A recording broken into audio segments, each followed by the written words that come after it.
Take your notebook and get out through the back door. This floor is for scientists, not the service staff." Professor Gerald Weston didn't even bother to lower his voice. He spoke with the absolute authority of a man who believed his cruelty was an undeniable truth. That insult was hurled directly at a 23-year-old woman of color, right in the middle of a major symposium at the prestigious Hargrove University. In front of 580 of the greatest mathematical minds in the country, right under the lenses of 3 major TV networks broadcasting live to 1 million households. Gerald smiled triumphantly, but that smile was the biggest mistake of his life, because that young woman didn't back down. She walked straight up to the podium and slammed down a battered, red-covered notebook. Take a good look at that notebook, because in just 5 minutes, those flimsy pages, worth less than $2, will completely crush Gerald Weston's $14.3 million research grant. It will incinerate his prestigious endowed chair at Hargrove and turn all 220,000 copies of his new book, sitting in a Springfield printing press, into literal garbage. It will put a dead end to this powerful man's entire 30-year career. The moment she picked up that piece of chalk, the entire room held its breath. Gerald Weston realized he had just triggered a ticking time bomb. But to understand how a ragged notebook could topple a multi-million-dollar empire, we have to turn back the clock.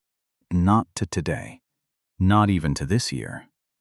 We need to go back to a kitchen table in Dorchester, where a 12-year-old girl found a cardboard box under her dead father's bed, and a story that had been buried for 2 decades began, very quietly, to breathe again. The Vandermeer Conjecture had been sitting in mathematics like a splinter in a finger for exactly 487 years. It was first written in 1537 by a Dutch mathematician named Peter Vandermeer, a man who died of fever before anyone could ask him what he meant. 6 lines of notation on a single page folded into the back of his personal journal, discovered by a Dutch archivist in 1701. Published in a Leipzig almanac in 1798, and then copied, translated, printed, and taught in every mathematics department in the Western world as the single most beautiful unsolvable problem in the history of the discipline. Newton looked at it. He wrote 1 page of notes and stopped. Gauss called it a beautiful ghost. Every Fields Medal winner since 1950 had at some point touched the Vandermeer. Every single one had eventually set it down. This morning, at the Hargrove University Symposium on Advanced Mathematical Theory, Professor Gerald Weston was going to prove, once and for all and on national television, that the conjecture was not merely unsolved. It was, by mathematical law, unsolvable. Forever. His publisher, a man named Clark Merritt, from Meridian Academic Press, had flown in from New York the night before. He sat in the front row with the kind of stillness that belongs to people who have a great deal of money riding on the next 90 minutes. 220,000 copies, pre-printed. The ink was already dry. Backstage, 30 minutes before the lecture, Weston had straightened his tie in the mirror and said to nobody in particular, "After today, every textbook in America has my name in it." He was 61 years old. He had been chasing this problem since he was 28. This was, in every way that mattered to him, his coronation. The auditorium at Hargrove's Callaway Hall smelled like old wood and floor wax, and the particular kind of ambition that gathers when too many important people are in one room. The seats were filled. Almost no black faces, maybe 6 in the entire space. One of those 6 belonged to a young woman sitting in the 7th row with a red composition notebook on her lap, her thumb running slowly down the spiral edge of it, the way a musician touches an instrument before the music starts. Her name was Imani Voss. She was 23 years old, a second-year PhD candidate at Morehouse University's partner program in Atlanta, and she had been invited to this symposium as one of 14 emerging scholars selected by the Journal of Theoretical Mathematics. Her name was printed in the program on page 4 next to her photograph. When she sat down, the 2 seats beside her had been occupied. By the time the opening remarks began, both of those seats were empty. The couple who had been there picked up their things without a word and moved 3 rows forward. The man didn't look back. His wife whispered something to him, and he made a short, clipped sound with his mouth that was not quite a word. Imani watched them go. Then she opened her notebook to a blank page and waited. During the intermission before the main lecture, a woman in a cream blazer approached her holding an empty glass. "Could you find me some sparkling water, dear? They seem to have run out at the back." Imani looked at the gold badge clipped to her own lapel, the one that said Invid Scholar in embossed letters. "I'm not staff," she said. The woman's expression didn't change. She looked at the badge. She looked at Imani. She looked at the badge again. "Oh," she said, as though this were a minor administrative error. She walked away, still holding the glass. She did not apologize. Behind Imani, 2 professors from the 3rd row were speaking, without any particular effort to keep their voices down. Morehouse? That's one of those HBCU programs, isn't it? Apparently the journal is doing outreach initiatives now.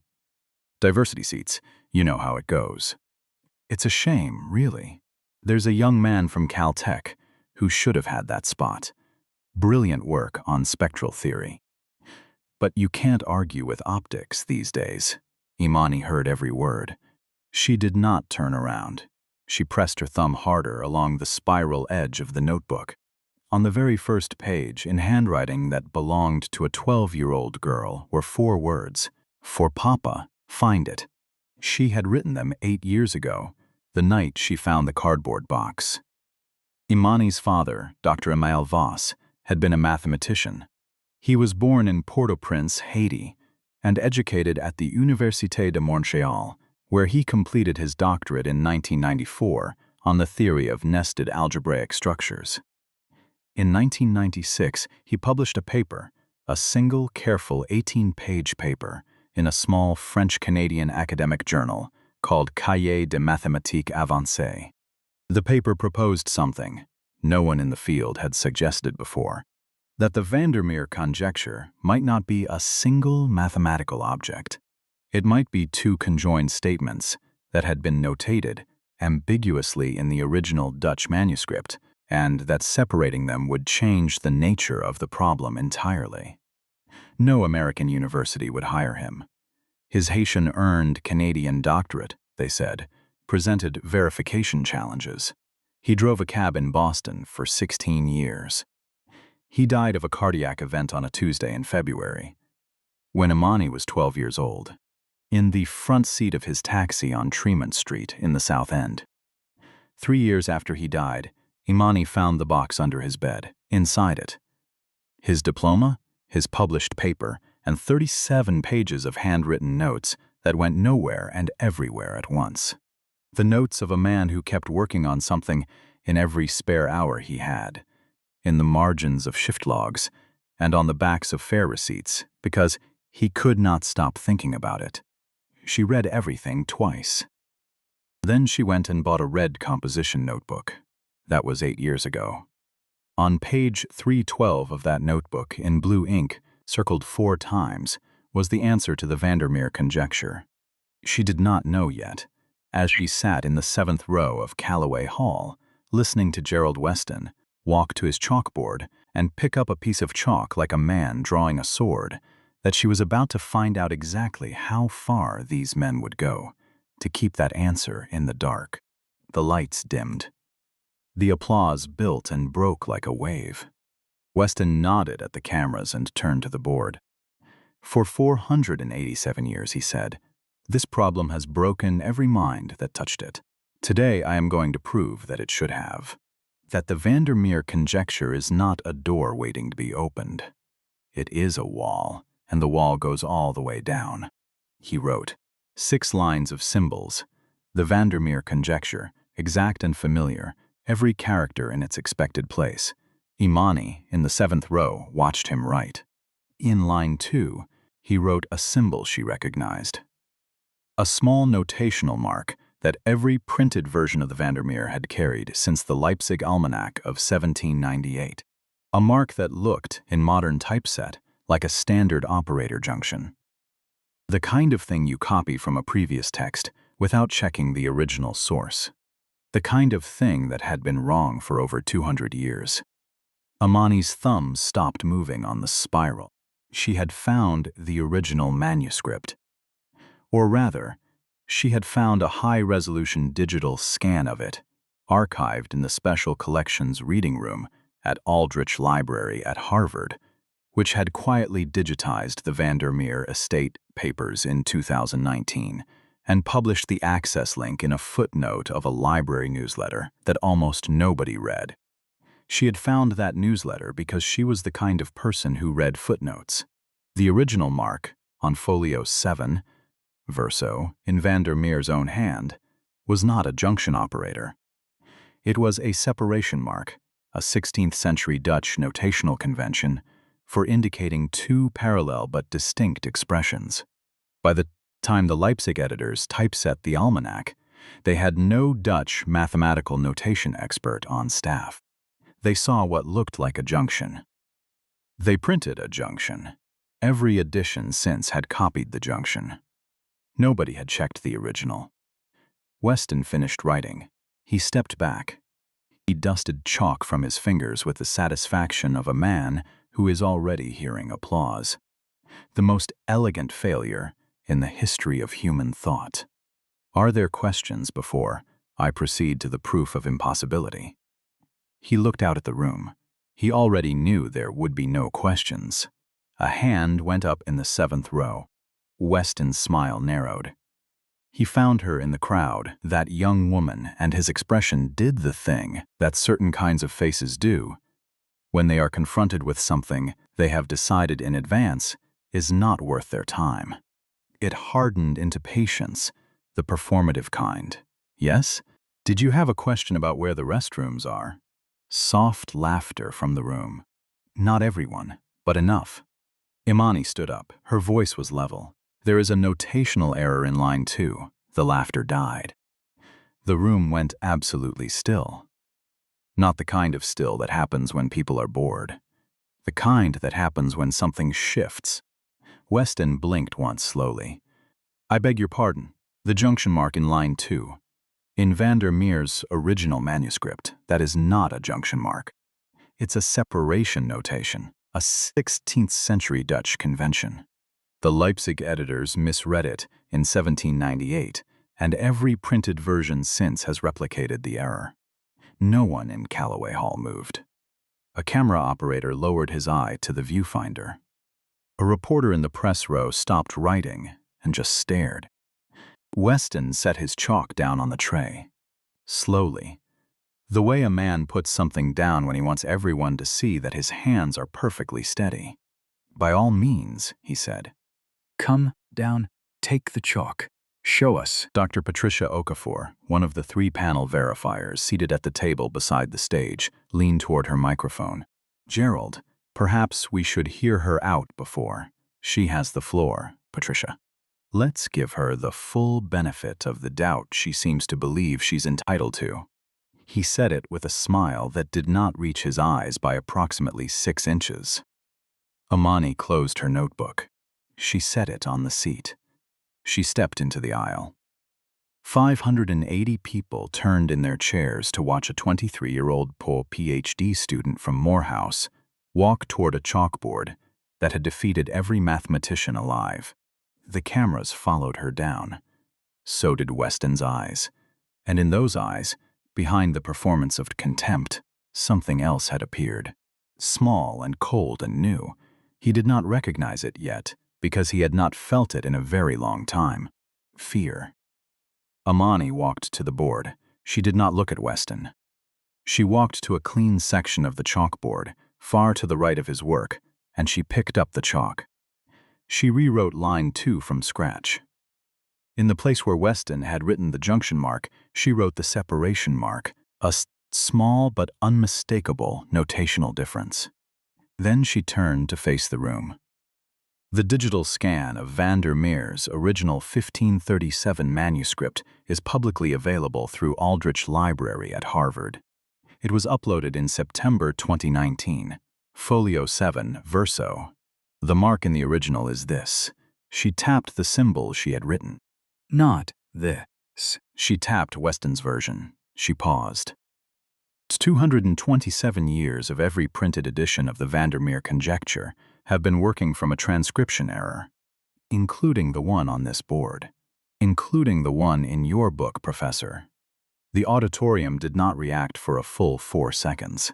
4 seconds of absolute silence in a room of 580 people is an extraordinary thing.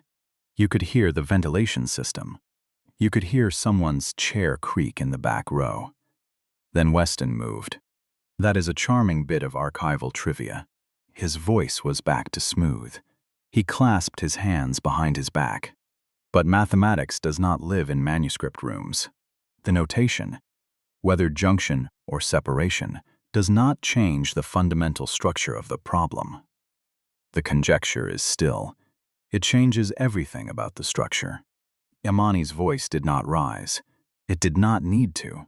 A junction produces a self-referential loop. That is why every attempt to solve the Vandermeer has collapsed inward on itself.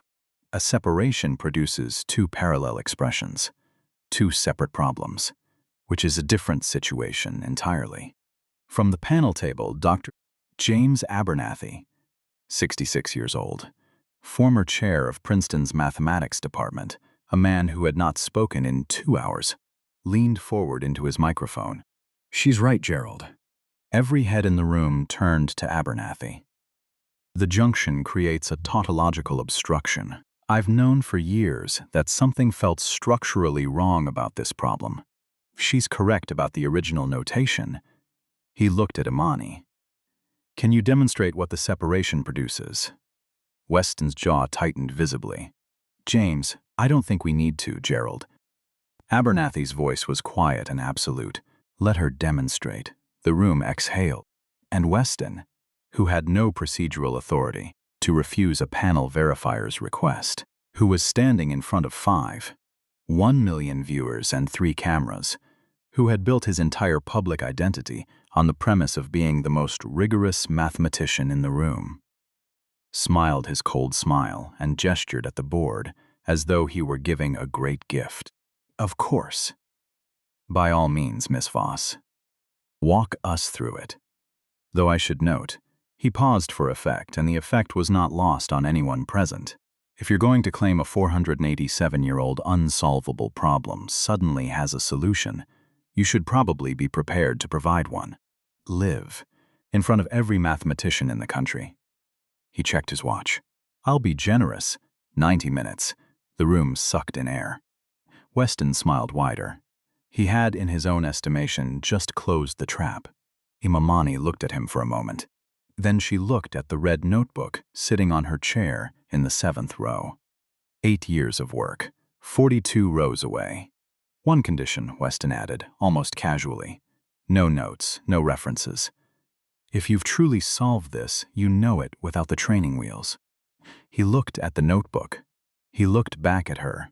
The smile did not move. Or perhaps the standards at Morehouse allow for open book examination. Dr. Okafor stood up from the panel table. Gerald, that is a completely unreasonable. It's a reasonable standard for an extraordinary claim, Patricia. Any genuine mathematician would know their proof cold. The camera swung to Imani's face. She looked at the notebook. She looked at the board. She looked at Weston. Fine, she said. The clock above the projector began counting down. Imani picked up the chalk, and the auditorium of Callaway Hall stopped pretending to breathe. She did not start where he expected her to start. She walked to the far left corner of the board, the clean, empty corner, and began writing something that looked, at first, like a completely different problem. A framework, a kind of mathematical scaffolding. Weston scoffed audibly. That isn't even adjacent to the Vandermeer's domain. From the panel table, Dr. Okafor spoke quietly. Actually, Gerald, it is. She's constructing a modular decomposition. It's a non-standard approach, but it's valid. The third verifier, Hugh Stratton, Weston's colleague of 22 years, a man who had been best man at Weston's second wedding, frowned at his tablet. He had been scrolling through it for the past several minutes, his expression doing something complicated and private. Imani kept writing. Okafor nodded at the second line. Abernathy nodded at the third. Stratton did not nod. He was looking at his screen. What Hugh Stratton was looking at was a post on a closed academic mathematics forum called the Meridian Board, where 6 weeks ago an anonymous user with the handle VDM had posted a 27-page analysis of the Vandermeer Conjecture, proposing that the original notation was a separation mark, and that the problem, properly understood, resolved into two parallel algebraic statements. The post had been dismissed by most commenters as graduate student speculation. Stratton had read it once, in his office, and closed the tab. He was now looking at the date of the post. He was now looking at the photograph of Imani Voss on the conference program. His hand was shaking slightly. He opened a text message to Weston's publisher in the front row. 4 words, "We have a problem." Clark Merritt looked at his phone. He looked at the board. He looked at Imani writing. He put his phone face down on his knee and did not pick it up again for 20 minutes. The clock above the projector read 64 minutes. Imani was writing the second movement of her proof. She worked the way someone works when they have lived inside a problem for a long time. Not frantically, not in bursts of inspiration, but steadily, like a person walking a path they have walked many times in the dark and know by the feeling of the ground underfoot. She paused at one point for 30 seconds. 37 seconds of stillness, chalk in hand, staring at a line she had written. Every camera in the room held on her face. In her head, she was back in her apartment in Atlanta at 2 in the morning 18 months ago, sitting on the kitchen floor with her back against the refrigerator because her chair had stopped feeling solid enough. She had hit this same wall then. 3 days she had been stuck. She had called her mother and said, "Mama, I don't think I can do this." Her mother had said, "You didn't start it because you thought it would be easy, baby. You started it because Papa couldn't finish it." She had gone back to the notebook that night. She had found the way through 4 hours later, at 6 in the morning, when the sky outside her window was just beginning to go gray. She found it again now. She erased the problematic line. She rewrote it. Okafor nodded. The clock read 51 minutes. Weston stepped forward from the lectern. "You appear to be having some difficulty." The smile was patient, surgical. "I'm thinking, Professor." "Yes, that's what concerns me." A reporter in the press row made a sound that was not quite a laugh. Okafor looked at that reporter until the sound stopped. At 43 minutes remaining, Imani turned to the original equation on Weston's side of the board. She did not touch his work. She circled a single symbol in line 2, the junction mark, with a clean loop. "There is a second error," she said. The room, which had been beginning to murmur and shift, went silent again. In the Leipzig 1798 edition, the editors also dropped a nested qualifier, a small subscript notation that appears in Vandermeer's original. It is on folio 7, verso, bottom quarter. It has been missing from every printed version for 227 years, including the one on this board, including the one on page 147 of your book, Professor. She wrote the missing qualifier in. Stratton set his tablet down. His face had the color of old newsprint. Stood up slowly from the panel table, walked to the side of the room, and made a phone call with his hand pressed to his opposite ear so that no one could read his lips. The cameras caught him anyway. Weston watched Stratton go. Something moved behind his eyes. He stepped forward again and his voice had the clipped precision of a man who knows he is losing ground and is not going to acknowledge it. Even with both claimed corrections, the equation retains a boundary divergence at the terminal term. I can demonstrate it in 4 lines. Watch. He grabbed fresh chalk and wrote fast. The lines were clean, the kind of thing you can only produce after 3 decades inside one problem. He stepped back. That obstruction. Right there. That is why this problem cannot be solved. It collapses at the boundary no matter which path you take. Refute that. The room leaned forward, every body in Callaway Hall. Imani looked at Dr. Abernathy. May I use a geometric interpretation? Abernathy, who had been watching her with the focused stillness of a man witnessing something he has been waiting for without knowing he was waiting for it, nodded once. You may. She walked to a clean section of the board. She did not write equations. She drew the entire Vandermeer Conjecture as a geometric object in space, a long, flowing curve. And at the place where Weston's boundary divergence appeared, a wall of symbols, she drew something that made 5 reporters in the press row stop typing at exactly the same moment. She drew 2 curves that approached each other, touched at a single infinitesimal point, and then curved away in opposite directions. This is what the Vandermeer looks like as a single conjoined equation, she said, pointing to a closed loop on the left side of the board. It folds back on itself. Every mathematician who has tried to solve it has been caught in this fold. The problem eats its own solution. She pointed to the right side of the board. 2 parallel open curves moving forward. This is what it looks like as 2 separate parallel statements. The boundary divergence Professor Weston just demonstrated is a real feature of the conjoined version. In the separated version, that same boundary becomes a handoff point. The first expression passes its terminal value to the second expression as an initial condition. She paused. The obstruction is not a wall. It is a door between 2 rooms. And it has been locked for 487 years because everyone has been trying to walk through it from the wrong direction.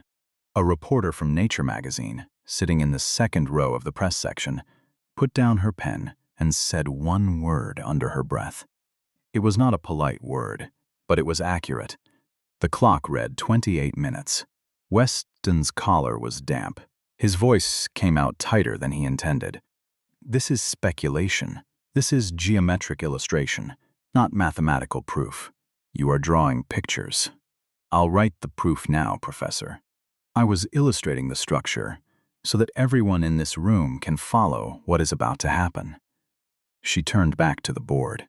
She picked up the chalk. And that was the moment Dean Raymond Forsyth walked in through the side door. He came in quickly, with 2 security officers behind him and the specific forward-leaning posture of an administrator who has decided that something needs to be stopped. He went straight to the panel table and bent down to speak into Abernathy's ear.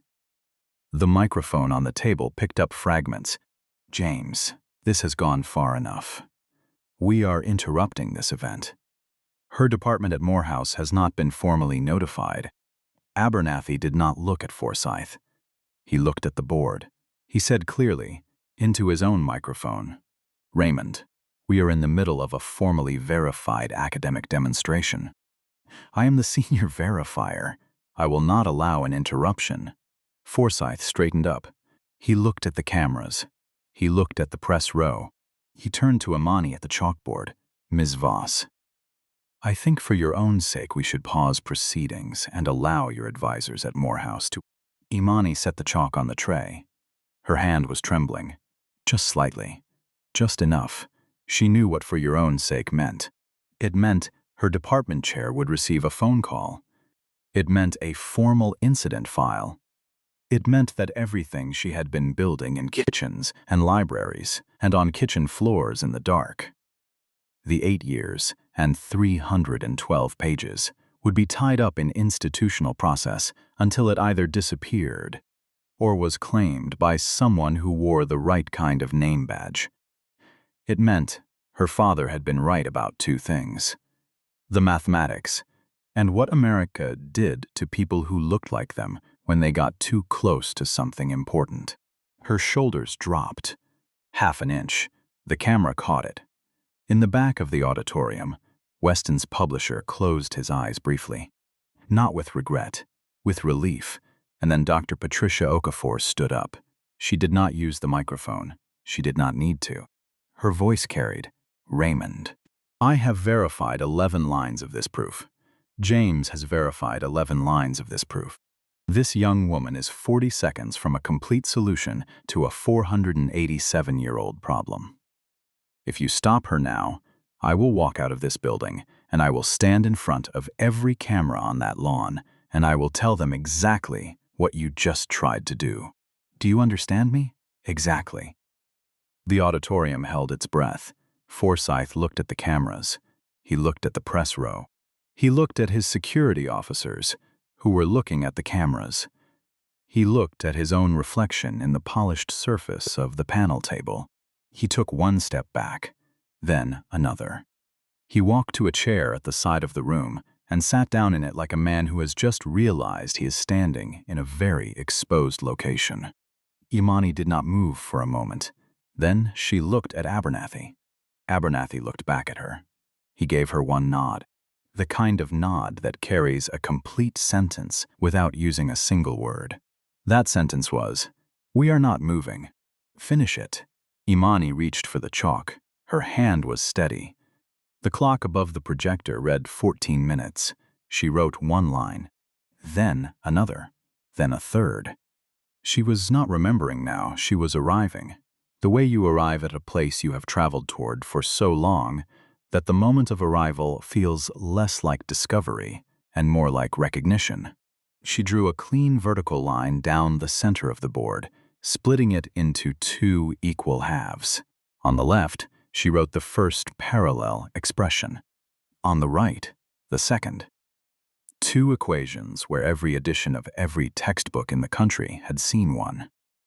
Hughes Stratton, who had come back to the panel table with an expression he could not organize into something comfortable, took off his glasses. He cleaned them on his lapel. He put them back on. "Oh my God," he said, quietly, twice. He was not performing. He was reckoning. Imani walked to the left half of the board. She applied a theorem, an identity proven in 1947 by a Hungarian mathematician named Borbála Henning, sitting unused in the literature for 78 years because nobody had ever seen the Vandermeer as two expressions. In 4 lines, the left side expression collapsed elegantly into a proven result. Okafor said one word into her microphone, "Yes." The clock read 5 minutes.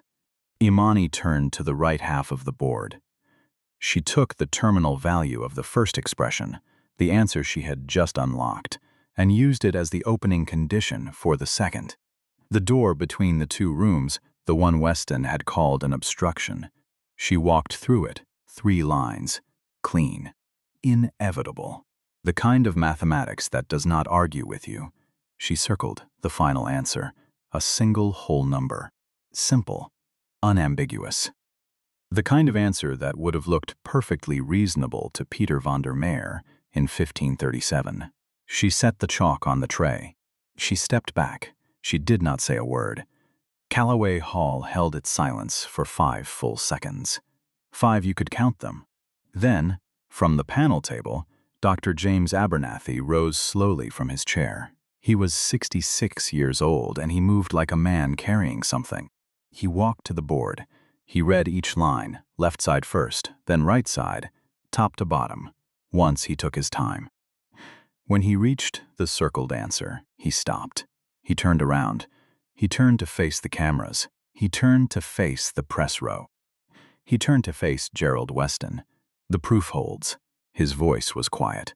The microphone made it fill the room. Every line. The Vandermeer Conjecture has a solution. And then Abernathy turned to Weston and waited.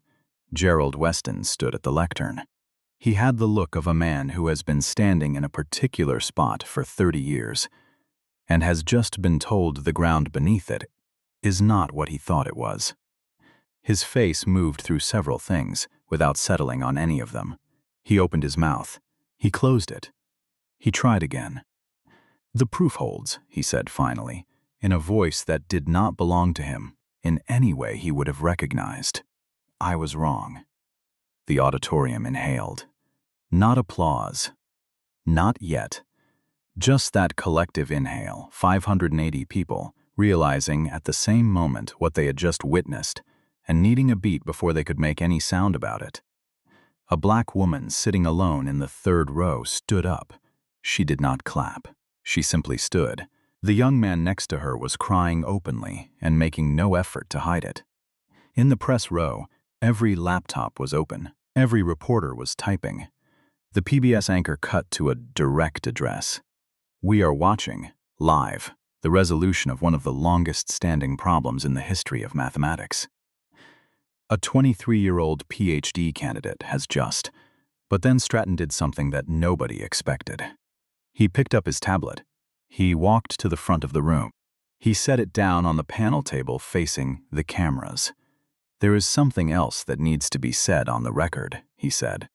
He was not looking at anyone comfortably. He was looking at the tablet.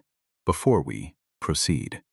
6 weeks ago, I read an anonymous post on the Meridian board, an academic forum, that outlined the core approach this woman just used. I dismissed it. I told 2 colleagues it was graduate-level confusion. He stopped. The post was hers. The username was hers.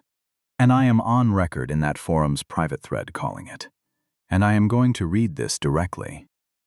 Unfocused speculation from someone clearly not yet ready for serious research. The room was very, very quiet. Weston said nothing. He was looking at the floor. "That's mine," Stratton said. "That one is mine to own. But there is something else." He pulled up a different document on his tablet. A scanned PDF. He turned it to face the cameras. "This is a peer review form from 1997 from the Journal of Theoretical Mathematics. A paper was submitted that year by a Dr. Emile Voss of Montreal, proposing a notational separation theory for the Vandermeer Conjecture." He paused. The paper was rejected. The reviewer called it. He read from the screen. "Structurally naive, culturally unverified, and beneath the threshold of serious mathematical inquiry." He turned the tablet so the signature at the bottom of the review form faced the cameras. The cameras zoomed in. "Gerald Weston, MIT Department of Mathematics, 1997. The auditorium did not gasp. It went a different kind of quiet, the kind that comes when something that has been buried finally reaches air. Weston had rejected Emile Voss's paper. The paper that contained the seed of everything Imani had just proven. He had been the reviewer. He had called it naive. He had killed it. And for the next 27 years, he had built his career, his grants, his book, his coronation, on the premise that what that paper suggested was impossible. He had not merely been wrong. He had been the man who buried the truth, and then stood over the grave for 3 decades, telling everyone the ground was solid. Weston stood at the lectern and said nothing. His chin moved once. His eyes did not leave the floor. Abernathy slid a piece of paper across the panel table. "Gerald, co-authorship form. The Voss-Vandermeer proof. Sign it now, while the cameras are on you. Both names. Emile Voss first." Weston's hand shook when he picked up the pen. The signature was barely legible.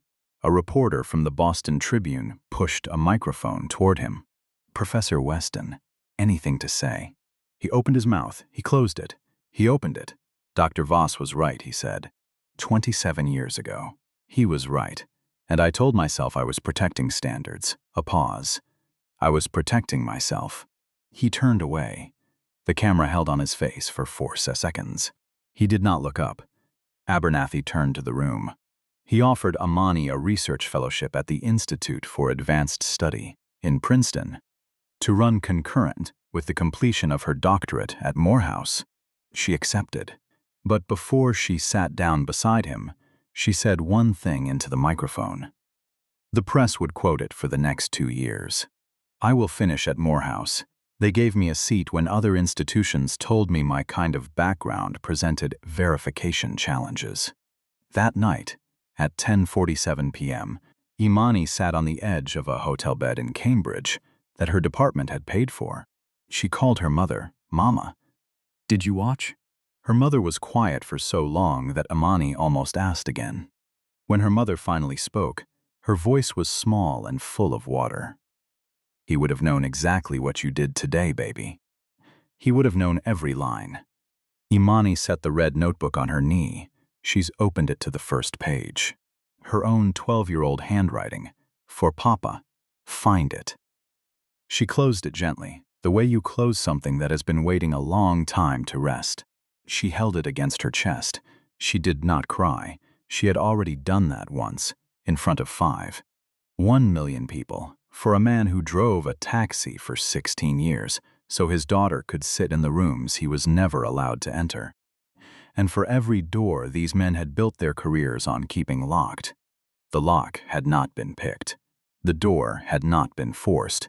She had simply gone to the original manuscript, read what was actually written there, and shown the world that the door had been open the whole time. What followed was not quiet. Clark Merritt, the publisher, left Callaway Hall before the applause finished and spent the next 11 hours on the phone with lawyers. 220,000 pre-printed copies of Weston's books sat in a warehouse in Springfield with a cover that called the Vandermeer Conjecture permanently unsolvable, and Weston's name in large gold letters above that claim. By the following Tuesday, those copies had a destiny that did not involve bookstore shelves. The Journal of Theoretical Mathematics commissioned an immediate independent review of the 1997 Voss submission. The review took 3 weeks, its conclusion.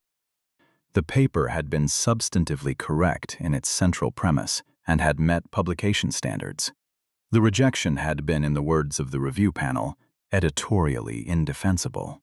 The journal issued a posthumous publication of Emile Voss's 1997 paper. His name appeared in the journal for the first time, 27 years after he wrote it. Gerald Weston resigned his Whitmore chair at Hargrove University 12 days after the symposium. He did not issue a public statement beyond what the cameras had already captured. His 14 dues. $3 million NSF grant was frozen pending review, and 6 months later it was formally reallocated to a new initiative supporting mathematics research from HBCU programs. A committee of his own colleagues voted on the reallocation. The vote was not close. The Federal Peer Review Ethics Board opened an investigation into the 1997 rejection, one of several that Weston had handled in his career as a journal reviewer. The investigation found a pattern. Over 19 years, across 7 journals, Weston had rejected 7 papers from scholars at black-serving institutions, 5 from scholars with non-Anglo surnames, and 2 from women researchers. 3 of those papers, independently evaluated after the fact, were found to have been at or above publication threshold. The word unverified appeared in his rejection language 9 times. Weston's own work had never been subjected to the same standard he applied to others. The investigation's findings were published. His name was on every page. Hugh Stratton submitted a formal apology to the Meridian Board and to Imani directly in writing, which she accepted without comment. He completed a mandatory review of his own editorial conduct and self-reported 2 additional cases where he believed his assessments had been influenced by assumptions he had not examined. He was not fired. But he spent the next 6 months in the discomfort of men who have looked at something true about themselves and cannot look away from it. That is its own kind of consequence. Sometimes the most lasting punishment is clarity. Raymond Forsyth, the dean who had walked into that hall with security officers and the words "for your own sake," submitted his own resignation 4 months later when the internal audit of Hargrove's symposium invitation policies revealed that Imani had nearly not been invited at all. The original selection committee had ranked her 4th among emerging scholars. She was admitted as one of 14, only after Dr. Abernathy, who had been consulting on the selection, pushed back on the ranking in writing. The email chain, preserved in university records, was leaked to the Boston Tribune. It read, in part, from the committee chair, "The Howard candidate is strong on paper, but I'd like someone with a more established program affiliation." Abernathy's reply was 3 sentences. The 3rd sentence said, "I will remind you that the journal's mandate is to identify excellence, not to confirm what excellence has historically looked like in this field." Forsyth had approved the original ranking before Abernathy's intervention. The Tribune ran it on the front page. 6 months after the symposium at Callaway Hall, Imani Voss stood at the front of a lecture hall at Morehouse University in Atlanta and introduced the first ever Emile Voss colloquium in theoretical mathematics. The room had 180 seats. Every seat was filled. There was a small photograph on the cover of the program, a Haitian man in his late 20s, standing in front of a chalkboard, smiling at whoever was holding the camera. He looked like someone who had just figured something out. Imani set the red notebook on the lectern before she began to speak. She did not open it. She just let it be there. After the lecture, a young woman, 17 years old, from Roxbury, who had driven to Atlanta with her aunt specifically to be in this room, waited until everyone else had left. She walked up to the lectern. She looked at the notebook. She looked at Imani. "Did you always know you were going to solve it?" she asked. Imani thought about this for a moment. "I always knew my father was right," she said. That felt like enough to start with. The girl nodded. She had a notebook under her arm, a blue one, new, the cover not yet bent at the corners. She walked out into the Atlanta afternoon, and Imani watched her go. That is the part that stays. Not Weston's face when the signature shook in his hand. Not the publisher on the phone with lawyers. Not the grant frozen and the book pulped, and the career dismantled, line by line, by the same documentation he had weaponized against everyone else for 30 years. All of that happened. All of it was real, and all of it was necessary. But the part that stays is a girl with a blue notebook walking out into the sun. Because that is what a locked door that finally opens actually looks like. Not the moment the door gives way. The moment the person on the other side of it realizes the hallway is there. If this story reached something in you, not just the ending, but the part where you recognized something true, hit like so, it finds the people who need it. Share it with someone who is being told right now that their background presents verification challenges. And leave a comment. Have you ever been in that room? Which side of it were you on? I read every single one.